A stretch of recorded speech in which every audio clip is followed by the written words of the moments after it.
In December 1944, the Ardennes forest was a freezing, silent landscape. Stationed near the tiny Belgian village of Lanzerath, First Lieutenant Lyle Bouck Jr., just 20 years old, commanded an 18-man intelligence and reconnaissance platoon.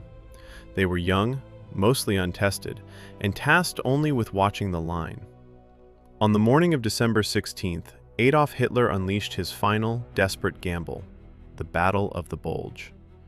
A massive artillery barrage shattered the morning silence, signaling the start of a massive German counteroffensive designed to split the Allied lines. Directly in the path of the German spearhead sat Bouck's tiny platoon.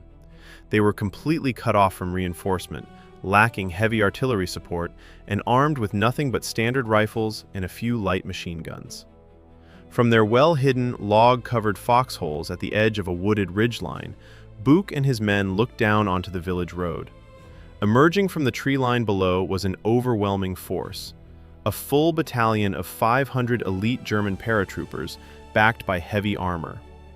The German paratroopers, completely unaware that a tiny American unit was dug into the ridge, marched confidently up the open, snow-covered slope. Bouck held his men's fire until the enemy column was completely exposed in the open field. When Bouck finally gave the order to fire, the ridgeline erupted into a wall of lead.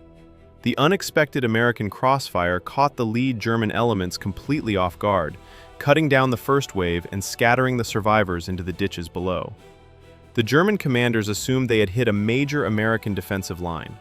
Confused by the fierce resistance, they reorganized and launched a second frontal assault up the hill, only to be bloodily repelled once again by the disciplined, rapid fire of Bouck's 18 men. Hours ticked away. Hitler's entire northern advance relied on capturing this specific road to allow the massive tanks of Kampfgruppe Peiper to advance. But because 18 Americans refused to budge, an entire Nazi army corps was grinding to a catastrophic halt. By afternoon, the Americans were freezing, shivering in what they called their icebox positions. Their ammunition supplies were dangerously low, and nearly every man was nursing a wound or suffering from severe frostbite. Yet, whenever the Germans charged, the platoon kept firing. Bouck moved from foxhole to foxhole under constant sniper and machine gun fire, redistributing bullets, patching up his wounded men, and keeping morale alive by sheer force of will. He knew that every hour they held bought time for the rest of the U.S. Army to regroup. By the time the Germans realized they were fighting a single platoon, it was dusk. Enraged by the humiliating delay, the German battalion launched a massive, coordinated flanking maneuver, swarming the ridge from 3 different directions under the cover of darkness. With their weapons empty and their positions entirely overrun, Bouck and his surviving men were finally surrounded and taken prisoner. Amazingly, despite inflicting nearly 100 casualties on the enemy, only one member of Bouck's platoon was killed during the grueling, day-long battle. The captive Americans were taken to a local cafe in Lanzerath, where the notorious SS commander Joachim Peiper arrived. Peiper was furious, screaming at his officers because his armor was now 12 hours behind schedule, a critical delay that ultimately delayed the German offensive. Bouck and his platoon spent the remainder of the war enduring brutal conditions in a German prisoner-of-war camp. Because their capture resulted in a loss of records, their incredible stand was initially lost in the chaotic paperwork of the war's conclusion.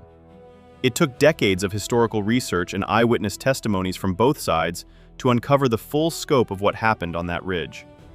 When the truth finally emerged, the U.S. military realized that Bouck's platoon had performed one of the greatest defensive stands in American history. In 1981, the U.S. military corrected history. Lyle Bouck was awarded the Distinguished Service Cross, and his platoon became the most decorated single unit of its size in the entire history of World War II, earning multiple silver and bronze stars. Lyle Bouck survived the camps, returned home, and lived a long, peaceful life until his passing in 2016.